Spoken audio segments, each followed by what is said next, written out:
guys, this is Ogrodowski of WeAreChange.org here in Coney Island, Brooklyn, outside the iconic Nathan's Hot Dog. And just a couple minutes ago, everyone here in New York City got an emergency text message from the state stating, emergency, snow squall, whatever that means, warning till 5:30 p.m. It's 5:30 p.m. now. Sudden whites out, icy roads, slow down, NWS. So I thought, this would be an interesting time to do a little walk and talk. And in this specific walk and talk, we are going to be jumping into a lot of issues, but all under the umbrella of truth. And most importantly, how do you know if someone is telling the truth? How do you know, and how can you determine if someone's being honest or dishonest?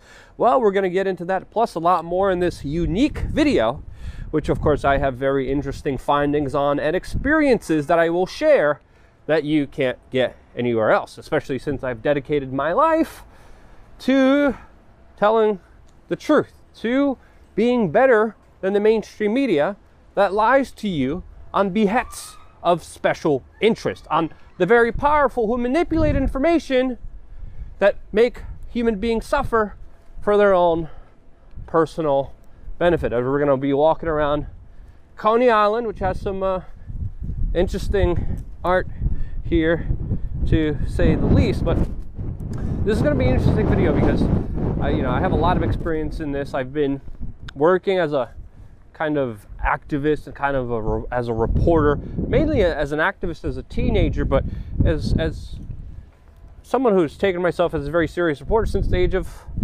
21. So a very, very long time that I've dedicated my life towards reporting and telling people the truth that sadly is not that widely available. There's a very popular saying online that I've seen gone viral, and it says, doctors are drug dealers, teachers are brainwashers, and police officers are gangsters. And in certain instances, those are definitely true statements. Not always.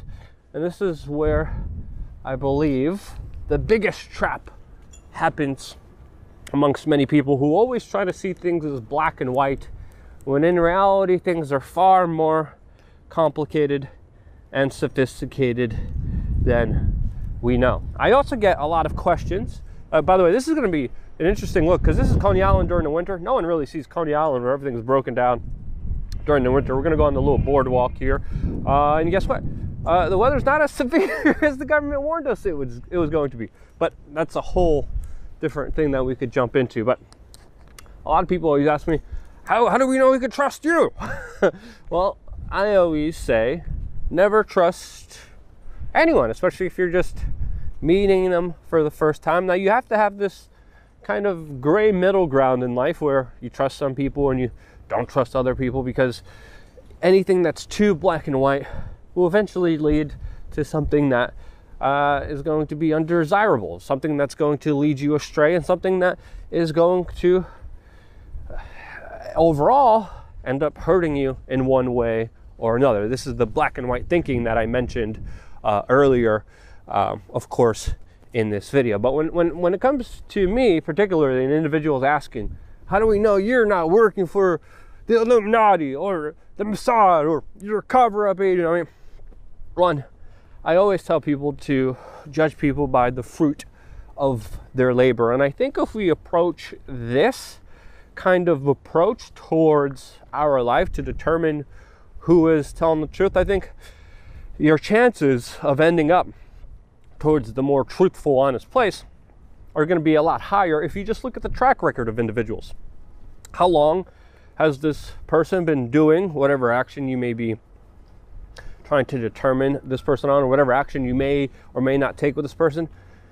Judge them by the fruits of their labor. Usually you know a lot about an individual, especially when you first meet them, especially even if you go on a date, about how they describe their past relationships. And many times, especially if you date a lot, you will see a repeating trend of people who usually see themselves as the victims, usually people who are narcissistic, usually people who don't take any self-responsibility.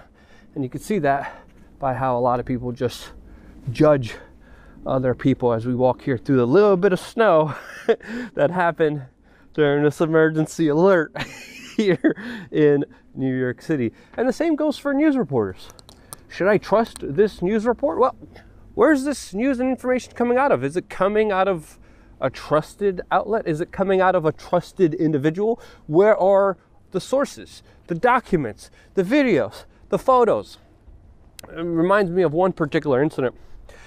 There's many of these that happen all throughout the country, but there's one particular incident of a viral video right now of a police officer in a school walking near middle school at that, a child who's less than 12 years old, walking along him and just body slamming him, attacking him, putting him above his head and dunking him on the ground twice, dragging him off.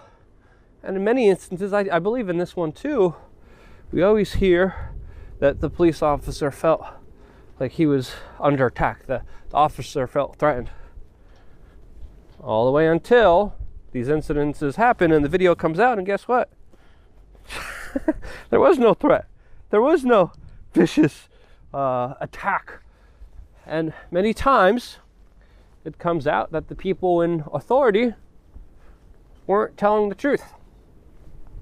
Another thing that I wish the majority of people would grasp and understand is just because someone has authority, just because someone has power, doesn't mean that they're right. And this to me is the biggest truth bomb that I wish people would just realize and understand in their life, that just because someone is viewed by others as great, as good, doesn't mean that they have your best interest at heart, doesn't mean that they're right, doesn't mean that they're honest, doesn't mean that they're truthful. And I would even say the higher of status, the higher of power, the higher of responsibility an individual, a group, or a state has, the more you should doubt it, because that is when that state, that individual, has most to gain, because one, they have already gained a lot, and most to profit off of taking advantage of other people. And I'm talking about this in the generalized sense, like I brought up the situation with doctors, teachers, and police officers, which I believe should be viewed at a very skeptical light. Now, there are some individuals in those particular groups that are mentioned that are outstanding, amazing individuals. I even had a teacher here growing up in New York City who, by the way, was also a lifeguard. That was an incredible teacher that poured his soul and his energy into teaching kids not what the state wanted us to know, not what the government wanted us to know, not what these centralized learning institutions wanted us to learn, but really he sat down and had a lot of time with us inside and outside of class, where he talked about the way that the system takes advantage of individuals, the way that the system uses individuals, chews them out, and spits them out in complete misery because of people's ignorance. And he spent a lot of his time dedicating towards making sure that we wouldn't fall prey, we wouldn't fall victims to the larger, bigger institutions out there that do eventually hurt people, that sadly a lot of people don't know about. You don't really get an education, you get an indoctrination in school, and it's pretty pathetic. Overall, my experience in the New York City public school system, outside of a few teachers who actually cared and gave a damn, was absolutely traumatic, absolutely mind-blowing when I look back at it, the amount of not just ignorance, but violence and abuse that people had to go through in the public education system here in New York City. I am flabbergasted at the levels of treatment that kids have to go through at such a young age in our education system. So again, the bigger something is, the more powerful it is, the more it should not be trusted, the more there should be skepticism. Now, another way that I determine whether something or someone or source or a story that I'm working on is honest and truthful is pretty much the old-fashioned way. And they teach this in a lot of kind of law enforcement, because I've been actually studying and looking into this. It's kind of, as I've been working as a journalist for so many years, it's kind of already like a sixth sense within you.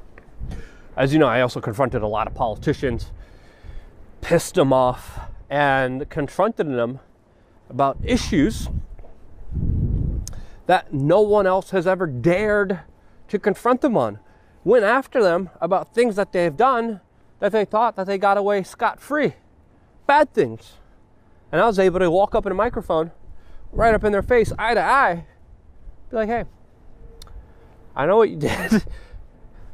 And the other way, the 3 steps that I'm talking about here, this is the third one, is of course not only your gut intuition, your gut instinct, but also just seeing someone's body language, seeing someone's eyes.